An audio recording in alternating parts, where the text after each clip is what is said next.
Good morning students, this is your maths class. हमने exercise 1.1 पूरी कर ली थी। अब नेक्स्ट टॉपिक है हमारा properties of addition and subtraction of integers. हम इंटीजर्स की बात कर रहे थे, अब हम क्या देखेंगे, एडिशन और सब्ट्रैक्शन में कौन कौन सी प्रॉपर्टीज़ होती हैं जो इंटीजर्स पे लगती होती हैं। ठीक है, चलिए फर्स्ट प्रॉपर्टी है हमारी क्लोजर अंडर एडिशन। देखिए एग्जाम्पल से शुरू करते हैं। -10 + 3, आपको पता है हम कैसे सॉल्व करते हैं, एक नेगेटिव है एक पॉजिटिव है, तो क्या लेंगे, इसका डिफरेंस ले लिया हमने, क्या आ गया 7, बड़े वाले के साथ का साइन ले लेंगे, तो क्या ले लिया हमने -7। देखो -10 क्या था हमारे पास, इंटीजर है, 3 क्या है हमारे पास, इंटीजर है। अब कंफ्यूजन नहीं होना है कि ये तो 3 है, ये माइनस नहीं है तो इंटीजर नहीं है, ऐसा नहीं होता। हमारे पास नंबर लाइन होती है, मैंने आपको बताया था, 0 से स्टार्ट करते हैं, राइट हैंड साइड में हम पॉजिटिव लेते हैं, लेफ्ट हैंड साइड में हम नेगेटिव लेते हैं। तो ये पॉजिटिव, नेगेटिव और 0 ये सारे ही इंटीजर्स के अंडर आते हैं, तो जो भी पॉजिटिव नंबर्स हैं वो भी इंटीजर ही होंगे। तो -10 भी इंटीजर है, 3 भी इंटीजर है और -7 भी इंटीजर हो गया। नेक्स्ट देखो 17 + 23, अब 17 पॉजिटिव है, कोई बात नहीं, इंटीजर तो है ही, 23 भी इंटीजर है, इनको ऐड किया हमने, क्या आ गया 40 भी एक इंटीजर है। तो हम क्या देख रहे हैं, हम अगर दो इंटीजर्स को ऐड कर रहे हैं तो हमारे पास उनका एडिशन करने पे जो सम आता है वो भी क्या है, इंटीजर ही आ रहा है। आप कोई भी दो नंबर ले सकते हो, पॉजिटिव नेगेटिव कुछ भी लीजिए, आपका जो सम आएगा वो भी इंटीजर ही होगा। तो हमने क्या कह दिया, integer are close under addition, मतलब एडिशन करने पे भी इंटीजर्स ही आंसर आता है, तो मतलब वो integers are close under addition हो गए। देखो हम कैसे लिखेंगे, integers are closed under addition for any two integers a and b, a + b is an integer, मतलब a और b कोई इंटीजर लिए हमने तो a + b भी इंटीजर ही होगा। सेकेंड प्रॉपर्टी आती है हमारी क्लोजर अंडर सब्ट्रैक्शन। अब पहले हमने देख लिया एडिशन के बारे में, अब हम क्या देखेंगे, सब्ट्रैक्शन के बारे में देखेंगे। देखो हमने क्या लिखा, 7 - 9, 7 - 9 मतलब देखो एक पॉजिटिव है एक नेगेटिव है, सेम क्या करेंगे, डिफरेंस ले लिया हमने, क्या आ गया 2 आ गया। अब बड़ा नंबर कौन सा है, 9 है, 9 के साथ कौन सा साइन है, माइनस है, तो क्या लिख दिया -2। देखो अब इसका क्या मतलब हुआ, 7 एक इंटीजर है, अभी मैंने बताया आपको पॉजिटिव नेगेटिव पे ध्यान नहीं देना है, जो भी नंबर्स हैं वो सब इंटीजर्स में आते हैं। -9 भी क्या है, इंटीजर है, हमने उसको सब्ट्रैक्ट किया, क्या आ गया -2, ये भी इंटीजर है। एक और एग्जांपल देख लो, -21 में से हमने क्या किया सब्ट्रैक्ट, -10 को सब्ट्रैक्ट किया। अब देखो 2 बार माइनस है तो ये क्या हो जाएगा, प्लस हो जाएगा, माइनस माइनस यहाँ 2 बार है ना, तो क्या हो गया, प्लस हो गया। अब फिर वही -21 + 10, तो क्या आ जाएगा, डिफरेंस ले लिया हमने, कितना आ गया 11, और 21 बड़ा है तो उसके साथ का साइन आ गया, -11 हो गया। ठीक है, अब -21 भी इंटीजर है, -10 भी इंटीजर है, और इनको सब्ट्रैक्ट करने पे क्या आया, -11, ये भी एक इंटीजर है। तो हम क्या कह सकते हैं, integers are closed under subtraction, मतलब अगर कोई भी दो इंटीजर्स है हमारे पास a b, तो उनको सब्ट्रैक्ट करने पे भी इंटीजर ही आता है।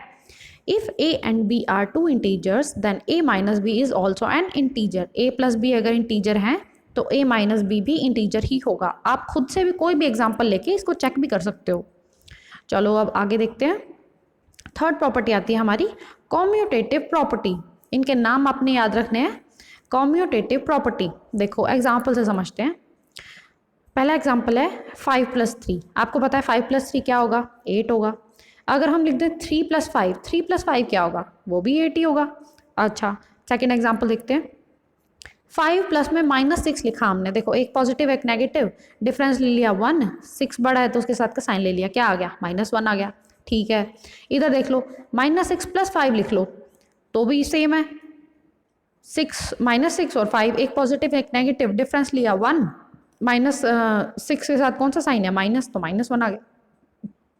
इसका क्या मतलब हुआ, 5 प्लस में -6 लिखा या -6 + 5 लिखा, दोनों ही केस में आंसर क्या आ रहा है, -1 आ रहा है।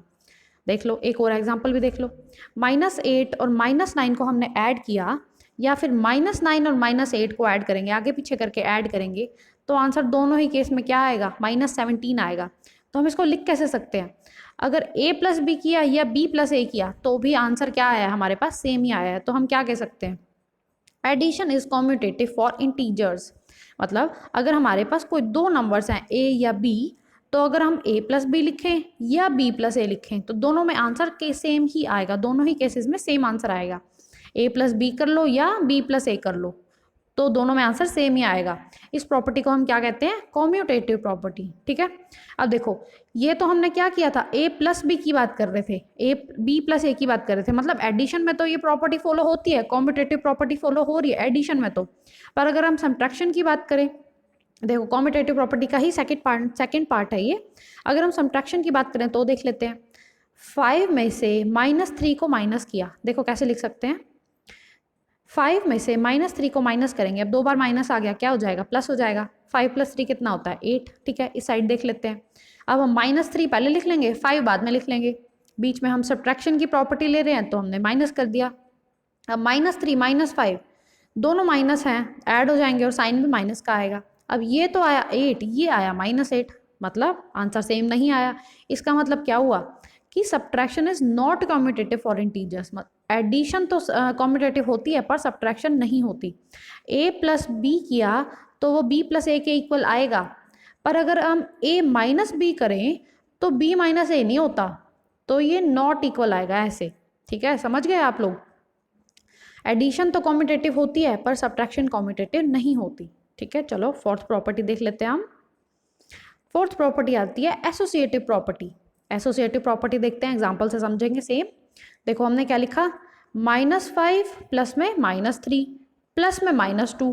देखो इसको कैसे सॉल्व करेंगे, पहले हम कर लेंगे -5 और -3 को ऐड कर लो। -5 और -3 कितना आ जाएगा? आपको पता है दोनों माइनस हैं, ऐड कर देंगे और साइन माइनस ही आ जाएगा। कितना आ गया? -8। अब उसमें -2 को ऐड कर दो, बाद में करा है हमने, इन दोनों को करने के बाद इसको करा -2 को। ठीक है, क्या आया? -8 और -2 मिला के क्या आ गया? -10 आ गया। अब इस साइड आ जाओ, हम पहले क्या कर रहे हैं? -3 और -2 को ऐड कर रहे हैं। हम पहले इस साइड वाला ऐड कर रहे हैं। अब -3 -2 किया, कितना आ गया? -5। अब फिर ये वाला शुरू वाला -5 बाद में ऐड कर दो। अब -5 और -5 कितना हो गया? -10। दोनों में आंसर क्या आ रहा है? सेम आ रहा है।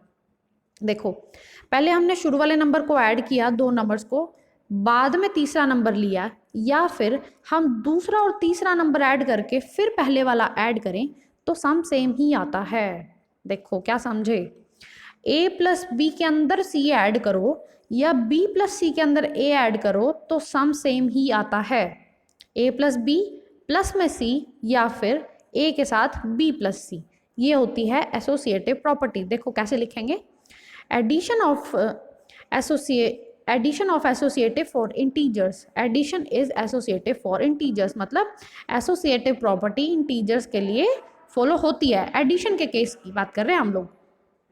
ठीक है, देखो लिख कैसे सकते हैं इसको, for any integer a b c we can say a plus b plus में c या फिर a को b प्लस सी। ठीक है, चलो ये होगी हमारी फोर्थ प्रॉपर्टी।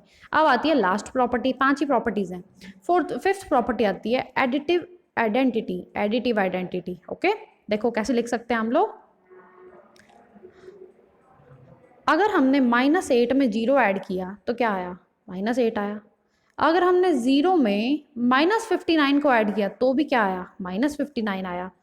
अगर हमने -31 में 0 ऐड किया तो क्या आया? -37 आया। अगर 0 को हम किसी भी नंबर में ऐड करते हैं, 0 को हम किसी भी नंबर में ऐड कर लो, मान लो a लिख लो, तो 0 को ऐड करने से कोई फर्क नहीं पड़ता, तो हमारा आंसर क्या आएगा? हमेशा a ही आएगा। मतलब इस a की जगह हम कोई भी नंबर रखेंगे ना तो आंसर वही नंबर ही आएगा। 0 ऐड करने से कोई फर्क नहीं पड़ता। आपको पता है 0 ऐड करने से कोई फर्क तो पड़ता नहीं, 0 तो 0 ही होती है, वही सेम नंबर ही रहता है हमारे पास। तो हम इसको लिख कैसे सकते हैं, a प्लस 0 लिखा या 0 प्लस a लिखा तो हमेशा a ही आंसर आएगा। ठीक है, चलो ये भी होगी आपकी। अब इसको कैसे लिख सकते हैं, यहाँ पे आप लाइन भी लिख सकते हो जैसे बाकी सब में लिखी है। 0 इज एडिटिव आइडेंटिटी, ये प्रॉपर्टी का नाम भी है ना, additive identity for integers. For integers, ठीक है, ये लास्ट में लाइन लिखनी है आपको। 0 is additive identity for integers। 0 is additive identity for integers।